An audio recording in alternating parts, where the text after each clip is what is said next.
Bom dia, pessoal! Então, continuando a matéria, hoje a gente vai ver representações gráficas de dados, tá? Já vimos população, amostra, variáveis e as tabelas de distribuição de frequências. Agora a gente vai ver como apresentar estes resultados, tá? O primeiro gráfico que a gente vai ver é o gráfico de setores, tá? Conhecido como gráfico de pizza. Então, vamos acompanhar um exemplo aqui, ó.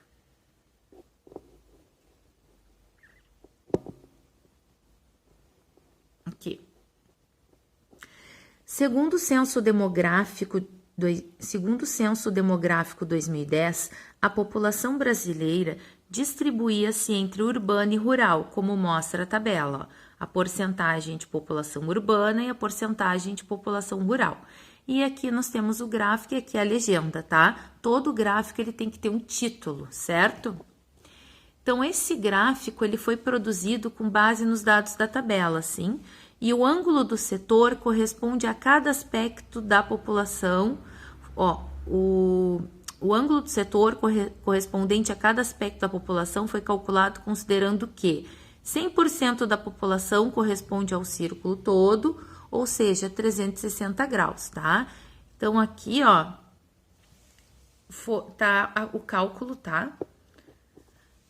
Para a gente ver, ó, qual é o ângulo que vai ser colocado aqui para a população urbana e qual vai ser o ângulo para a população rural, ó, urbana em marrom e rural em verde, tá? Então, 100% corresponde a 84,35%. 360 graus corresponde a X, ou seja, qual é o ângulo que forma essa porcentagem, tá? Que calculando vai dar aproximadamente 304 graus. Então, com o transferidor, a gente conseguiria marcar aqui um ângulo de 304 graus e deixar essa abertura aqui tudo bem certinho, tá? E aqui, ó, 360 menos 304, que é a sobra, logicamente só pode ser a população rural em verdinho, tá? Então, para marcar um gráfico de setor com perfeição, a gente precisa saber qual é o ângulo central. Aqui nós temos um segundo exemplo, tá? Só que agora a distribuição da população brasileira segundo a faixa etária. Então, agora são várias divisões, olha, aqui estão todas as legendas correspondentes, tá? Aqui fala que o gráfico foi produzido com base nos dados desta tabela. Então, para marcar cada uma dessas aberturas do nosso gráfico de setor, foi necessário informações para a gente poder calcular o ângulo central, né, correspondente a cada faixa etária. Então, como é que a gente faz isso? Então, a gente está na página 10, tá, do livro verde, que é o livro volume 7, e agora a gente vai para a página 11. Para quê? Para aprender a calcular esse ângulo quando a gente não tem a porcentagem pronta, tá? Então, se nós não temos a porcentagem, então a gente tem dois cálculos. Um para fazer a porcentagem e o outro para o ângulo central, tá? É essa igualdade aqui e essa igualdade aqui que vocês vão resolver, tá? O que acontece? Nós vamos fazer para a porcentagem o total da população divididos por 100 igual a população da faixa etária divididos pela porcentagem correspondente à faixa. E para o ângulo central, 100% divididos por 360 igual a porcentagem correspondente à faixa dividido pelo ângulo do setor correspondente. Bom, como é que a gente vai fazer isso, tá? Primeiramente, porcentagem sempre em 100%, termina, né, o total, e ângulo central termina em 360, tá? Para que a gente possa construir o nosso gráfico de setores. Como a gente vai ser necessário fazer muitos arredondamentos, porque vai dar muitas casas após a vírgula, então pode haver algumas pequenas diferenças que no total não feche bem redondinho nem em 100 nem em 360, mas isso se dá devido aos arredondamentos, tá? Aqui nós temos uma tabela com faixa etárias, número de pessoas, porcentagem e ângulos, e tem algumas lacunas. Na minha tá em azul porque tá com a resposta, mas as de vocês tá com lacunas. Então, agora a gente vai ver como é que a gente calcula essas lacunas, tá? Então, eu vou resolver para vocês uma linha, que daí depois vocês vão saber como resolver as demais lacunas. Então, se eu pegar aqui a faixa etária de 45 a 59 anos, eu quero calcular a porcentagem, o ângulo. Então, vou lá para a fórmula. Deixa eu botar foco aqui para vocês. Tá, então vamos lá. Porcentagem total da população, 190.750.799, tá? Aqui é 100%, população da faixa etária, ó, 30.249.972. E a porcentagem correspondente à faixa é exatamente o que eu quero saber, X. Aí vocês vão multiplicar em X, né? Esse valor vezes esse dividido por esse, que vai dar exatamente 15,86? Não, vai dar 15,85 e mais algumas casas decimais. Mas daí vocês vão arredondar para as duas casas decimais e vão ficar com 15,86%, tá? Então, esse é o cálculo da porcentagem do ângulo. Aqui tem 100, aqui tem 360 graus, porcentagem correspondente à faixa. Aqui é que a gente acabou de calcular, 15,86. E o ângulo do setor correspondente, X. Então, vai fazer 15,86 vezes 360 divididos por 100, que vai dar 57, algumas casas decimais que vocês vão arredondar para 1 grau. Aqui é grau porque é ângulo, aqui é porcentagem, tá? Então, é isso, pessoal, é bem tranquilo, é só seguir ali a igualdade de razões, tá? E também, ó, o cálculo do ângulo pode ser feito usando essa ideia aqui também, ó, não tem problema, é outra forma, outra relação de igualdade que também dá para calcular, tá? Que é o total da população divididos por 360, igual a população da faixa etária, igual ao ângulo do setor correspondente. Então tem mais de uma forma, né, da gente descobrir aqui, ó, o cálculo do ângulo, tá? Agora a gente vai para o gráfico de barras.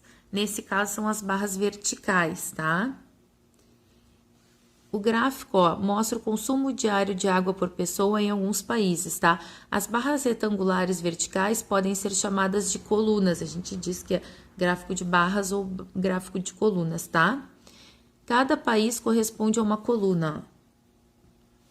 E a altura da coluna é proporcional ao consumo, ou seja, o Canadá apresenta 600 de consumo. Então, a gente faz o quê? Uma altura dessa coluna até o consumo, e assim vai fazendo para cada um destes gráficos, tá? Todo gráfico, como eu falei, tem que ter um título, tá? E aqui é uma escala que vocês vão poder escolher dependendo da situação. Por exemplo, de 0 a 700, se eu fizer a escala de 1 em 1, imagina quantos tracinhos vai ter 700, fica inviável. Então, a gente tem que ter, de acordo com o bom senso, né? Quando é muito alto o valor, fazer escalas maiores. Nesse caso, foi feita uma escala de 100 em 100. Página 12. Esse é um gráfico, tá? Também é um gráfico de barras, porém, as barras são horizontais. Também tem um título, tem uma escala, que nesse caso aqui, ó, são anos, né? E tem aqui os respectivos valores aqui, ó, tá? Os anos e os valores, ó. Esse aqui é a escala, tá? De 0 a 5.000, de 5.000 a 10.000, de 10.000 a 15.000, e assim vai. Como os valores são muito altos, tiveram que fazer de 5 e 5.000, tá? Então, nesse gráfico de barras horizontais, cada 2 centímetros corresponde a 5.000 metros quadrados de desmatamento. Agora, a gente tem o gráfico de linhas. O gráfico de linhas, ó, o gráfico abaixo mostra a taxa média anual de desemprego no Brasil de 2003 a 2013. O valor de cada ano é um ponto no gráfico, tá? Estes pontos são unidos por segmentos de reta, como vocês estão vendo, tá? Que caracterizam o gráfico de linhas ou gráfico poligonal. Então, ele pode ser chamado com esses dois nomes. Mais comum é gráfico de linhas, tá? E esse gráfico é muito bom para determinadas interpretações, ó. Por exemplo, agora vai ter umas perguntas aqui, ó, para vocês. Deixa eu só virar aqui. Pronto. Para centralizar. É bastante usado para mostrar como se comportam variáveis cujos valores se modificam de forma contínua no decorrer do tempo. Então, vamos responder algumas coisas para vocês verem referente à interpretação desse gráfico, tá? Em quais períodos houve queda no desemprego e quais houve aumento? Ó. Se a gente olhar aqui, ó, já até tinha riscado aqui, deixa eu apagar para fazer de novo com vocês, tá? A gente teve queda de 2003, ó, até 2005, porque aqui teve uma suba, ó. Depois de 2006 até 2008, porque aqui também teve uma suba, ó. E de 2009 até 2014. O aumento foi de 2005 a 2006, é só vocês acompanharem aqui, ó, é esse pedacinho, e de 2008 a 2009, que é esse pedacinho aqui, tá? Próxima pergunta, ó. Considerando 2 anos consecutivos, quando ocorreu a maior queda no desemprego e a menor, desconsidere os aumentos, tá? Então, a maior queda foi de 2004 para 2005, ó. Então, de 2004 para 2005, ó. Então, a gente pode fazer a subtração para descobrir quantos pontos percentuais. Se eu diminuir esses dois valores, vai dar 1,6 ponto percentual. Essa é a maior queda e a menor, de 2012 para 2013, ó, de 2012 para 2013. Se diminuir, vai dar o 0,1 ponto percentual, tá? De quantos pontos percentuais foi a queda de desemprego em todo o período estudado? Boa, só pegar o 12,4 e diminuir de 4,8, ou seja, 7,6 pontos percentuais, tá? Aqui nós temos um outro gráfico, né? Também um gráfico de linhas, tá mostrando aqui para vocês. E agora nós vamos para a página 13. Daí depois vocês vão ler ali aquele gráfico, ó, e daí vocês vão analisar essas duas respostas aqui para completar e ficar certinho, tá? Pictogramas. O que são pictogramas, tá? Os gráficos conhecidos como os pictogramas, ó, a representação dos dados é feita por figuras. Nesse caso, foi as bombonas de água. Às vezes está fazendo a representação, botam um carro, botam árvores, tá? Então, a apresentação do gráfico ela é através de figuras relacionadas ao tema da pesquisa, claro, né? São bastante usados em revistas, jornais e páginas virtuais com o objetivo de atrair a atenção do leitor. Embora bastante sugestivos, os pictogramas têm uma desvantagem de mostrar apenas uma visão geral do fenômeno, sem apresentar detalhes, tá? Então, pode ter algum, assim, não chega a ser minucioso os valores, vamos dizer, quando a gente está trabalhando com pictogramas, até porque fica difícil partir exatamente a figura, né? Em tantas partes. No caso aqui, o máximo que partiram foi ao meio, ó. Quando tem uma bombona pela metade, é porque tá considerando metade da capacidade dessa bombona, tá? Então, tem aqui também, ó, uma bombona pela metade e aqui também. Aqui tá a representação, ó, que é 20 litros cada bombona, e aqui estão os países, tá? É um gráfico bem... chama bastante atenção e dá para dar uma visão geral, tá? Do assunto. Aí, vamos fazer, então, aqui uma interpretação. Compare esse pictograma com o gráfico de colunas mencionado na página 11 e indique qual foi o arredondamento feito aqui. Depois vocês vão comparar lá e vocês vão ver que o consumo diário no Brasil foi arredondado de 187 para 190 litros aqui, tá?